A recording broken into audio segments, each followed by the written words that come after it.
اشاعرہ جو ہیں، اشاعرہ کون ہیں؟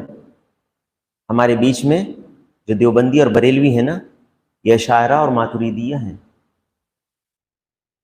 کل میں نے اشارہ کیا تھا اس طرف کہ جو 300 سال کے بعد آئے، جس کا وجود 300 سال کے بعد آئے، کیا وہ حق پر ہو سکتا ہے؟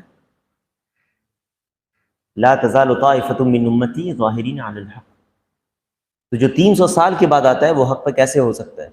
ابو منصور ماتریدی کی پیدائش ہوئی 333 ہجری میں، اور اس سے 9 سال پہلے چلے جائیں 324 ہجری، یہ سن وفات ہے ابو الحسن اشعری کی رحمۃ اللہ علیہ۔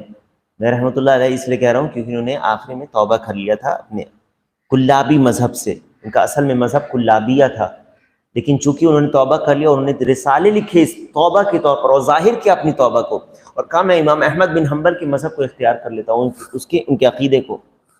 انہوں نے رسالہ لکھا الابانہ عن اصول الدیانہ، الابانہ عن اصول الدیانہ، جس میں انہوں نے ظاہر کیا اس بات کو، اور تمام شبہات کا جو اشاعرہ کے ہیں اس کو رد بھی کیا۔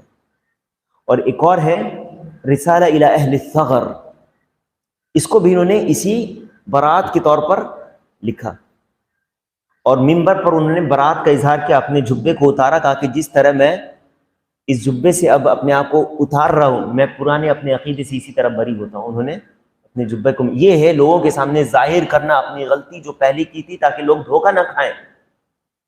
جب وہ معروف ہوتا ہے وہ شخص، تو اس کو علی الاعلان لوگوں کے سامنے اظہار کرنا چاہیے اس کا، اور یہ شرف ہے